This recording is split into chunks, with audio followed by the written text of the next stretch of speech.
Picture the scene. It is the deep desert of Judea, hours before the first light of dawn breaks the horizon. The temperature has dropped significantly, and the air is cold, sharp, and absolutely still. There is no sound of civilization, hear no marketplace chatter, no temple bells, no Roman armor clanking, just the wind moving over the dunes. Jesus is sitting on a rough stone, his posture rigid, spine perfectly erect, eyes closed, body motionless, as if he were carved from the rock itself. Beside him sits Peter. The fisherman is restless. He shifts his weight on the sand, uncomfortable in the profound quiet. He looks at the dark horizon line where the earth meets the stars.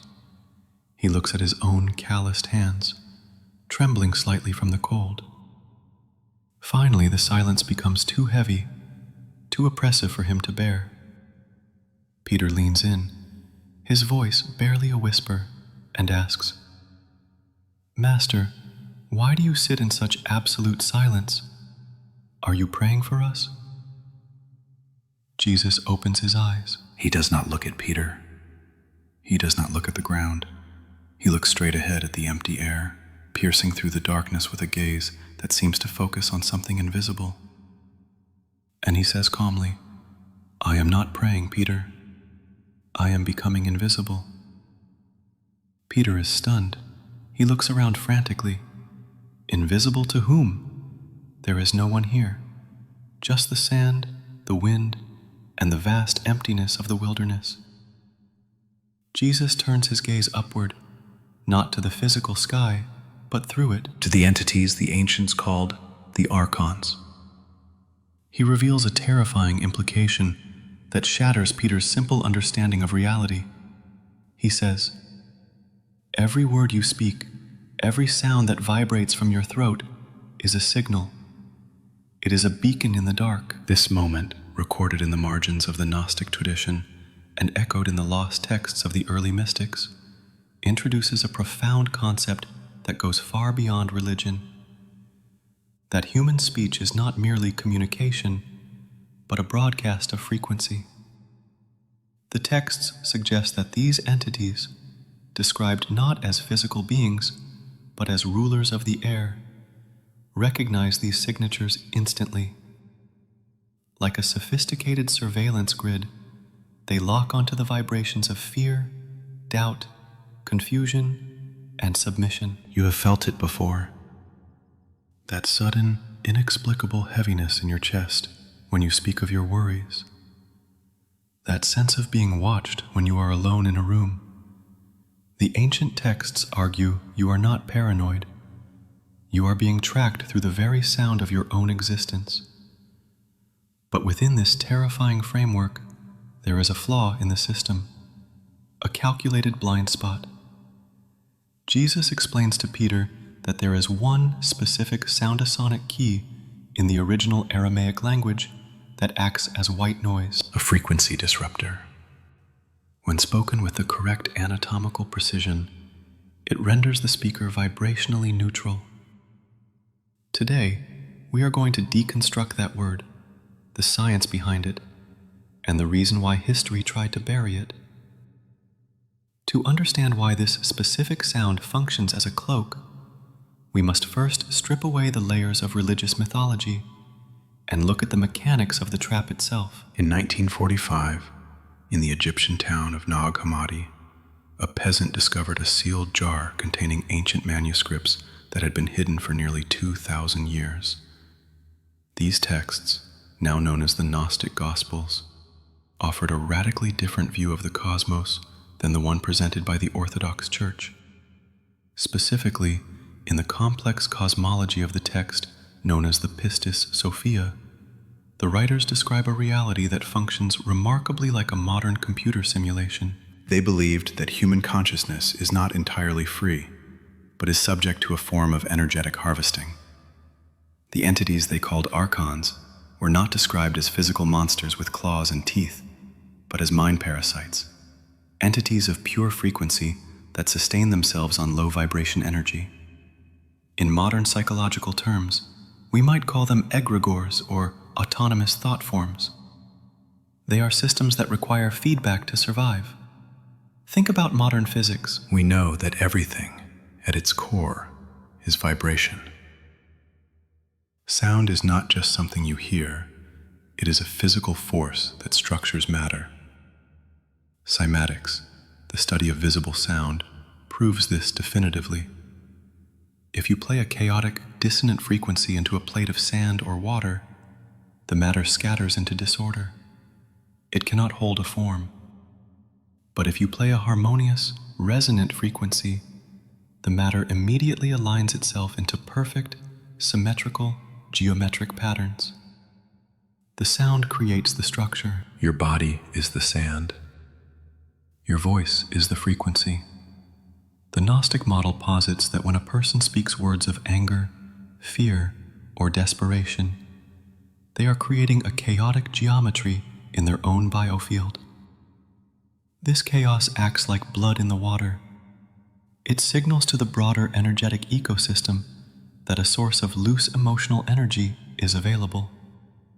This explains why, in moments of extreme emotional distress, intrusive thoughts and mental attacks often intensify. The subject is effectively broadcasting their location to everything in the vicinity that feeds on that specific frequency. The Archons do not hunt you physically. They locate you vibrationally. The method Jesus was teaching Peter in the desert was not a prayer in the conventional religious sense. Prayer often involves asking, pleading, or projecting desire, all of which are active, energetic outputs. What Jesus was teaching was a technical instruction on how to cease this broadcast. It was a masterclass in acoustic stealth. The goal was not to petition a deity for help. The goal was to enter a state of vibrational neutrality, where the monitoring systems of the environment simply could not perceive the subject. This is the technical definition of spiritual invisibility, to become transparent to the forces of control. So what was the word? And why has it disappeared from modern practice? The answer lies in the process of translation and institutional suppression. When the scriptures were translated from the original Aramaic to Greek, and then to Latin and English, the translators prioritized semantic meaning over vibrational mechanics. They treated the text as a story to be told, rather than a manual to be used. Aramaic is a language of vibration. Like Sanskrit, the sounds themselves are believed to carry the essence of the thing they describe. Greek and Latin are languages of description. When you translate a vibrational key into a descriptive word, you lose the function. They took what was essentially a functional frequency tool and converted it into generic religious fillers. Words like Amen, Hosanna, or Selah.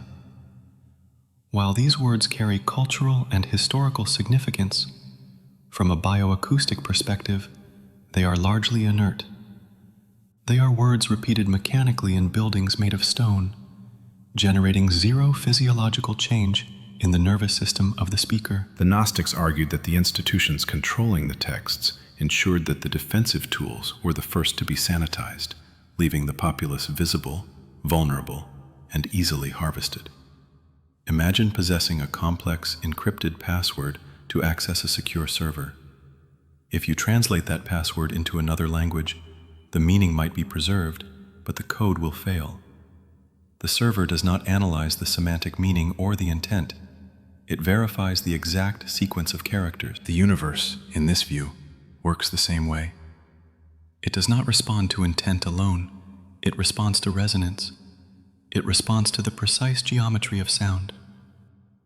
The word Jesus taught his inner circle to achieve this state of dimensional invisibility is pronounced shv, while it roughly translates to phrases like, I dissolve into the source, or I return to stillness.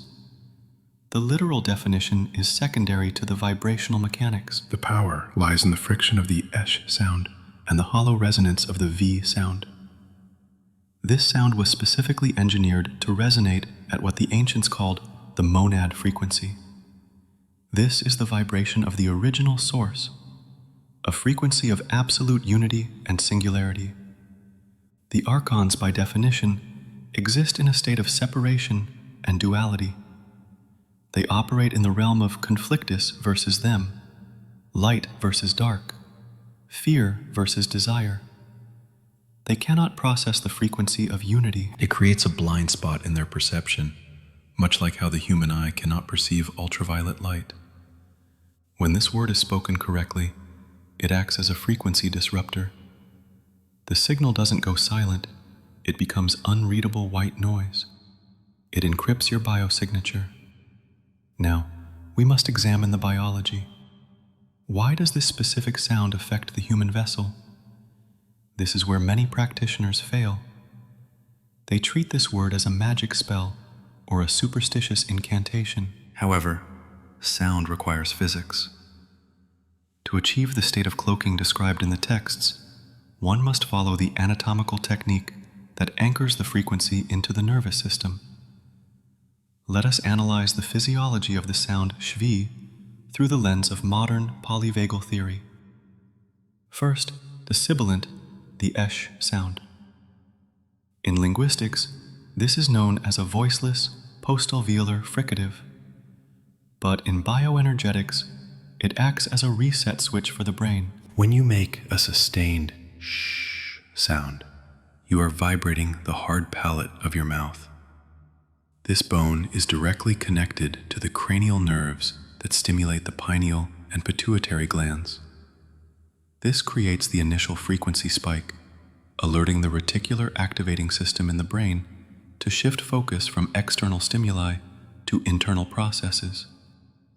It is the sound of silencing the world. Second, the transition to the V sound. This is the critical mechanism. The V is a voiced labiodental fricative. It requires the vocal cords to engage. Unlike a vowel which projects outward, the V sound vibrates inward. It creates a powerful resonance in the vagus nerve. The vagus nerve is the superhighway of the body. It is the longest nerve of the autonomic nervous system, connecting the brain to the heart, the lungs, and the gut. By transitioning from the sharp SH to the deep V, the speaker sends a calming signal directly down the vagus nerve. This manually switches the nervous system from the sympathetic state, which is the state of fight, flight, or freeze, to the parasympathetic state, which is the state of rest, digest, and restore. The entities described as Archons feed on the sympathetic state. They thrive on high cortisol, high adrenaline, and the bioelectrical signature of fear.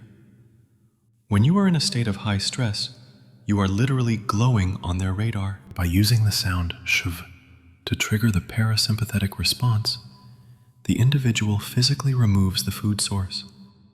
They become energetically unpalatable. The signal of distress that usually attracts attention is abruptly cut off. The technique involves precise execution.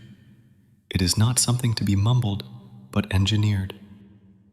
The position of the tongue is critical. The texts instruct pressing the tip of the tongue firmly against the roof of the mouth, just behind the front teeth, as the sh sound begins. It must be sharp and deliberate to create the necessary friction. This mimics the sound of rushing wind or flowing water elemental sounds that predate human language. Then, as the sound transitions to V, the tongue must drop to a completely neutral position in the center of the mouth, floating in the void, not touching the teeth or the palate. This allows the breath to flow unobstructed from the diaphragm. If the vibration is felt in the lips or teeth, the frequency is scattering. It is superficial. The resonance must be felt deeper, in the throat and the chest cavity. It is not a mouth sound, it is a chest vibration. It should feel like a deep hum originating from the sternum, radiating outward. This pressure is the physical manifestation of the cloaking field. It creates a localized electromagnetic disruption in the prefrontal cortex, the part of the brain often associated with worrying, planning, and intrusive thoughts. By vibrating this center, the signal is scrambled. The mind becomes still, not by force, but by physics. However, sound dissipates. Once the speaking stops, the vibration fades into the air. To maintain this shield against high-level surveillance, the frequency must be locked into the physical body. It must be anchored. Jesus often used hand gestures during his teachings. The Church calls them blessings. The Gnostics called them seals. In modern terms, we recognize them as mudras. A mudra is simply a method to close an energy circuit in the body. But why do hands matter? To understand this, we look at the cortical homunculusa neurological map of the human body found in the brain's motor cortex. On this map, the hands occupy a massive amount of space, almost as much as the entire rest of the body combined. This means that a huge portion of your brain is dedicated to processing information from your hands. When you move your fingers into specific positions, you are not just making a shape, you are activating specific neural pathways in the brain. The mudra associated with the sound shove is known as the heart anchor. The technique requires taking the right hand and bringing it to the heart center, pressing the palm flat against the chest. This connects the external output to the internal battery. Then, the index and middle fingers are extended, pointing directly up toward the throat, while the thumb holds the other fingers curled inward. This specific geometry creates a closed loop.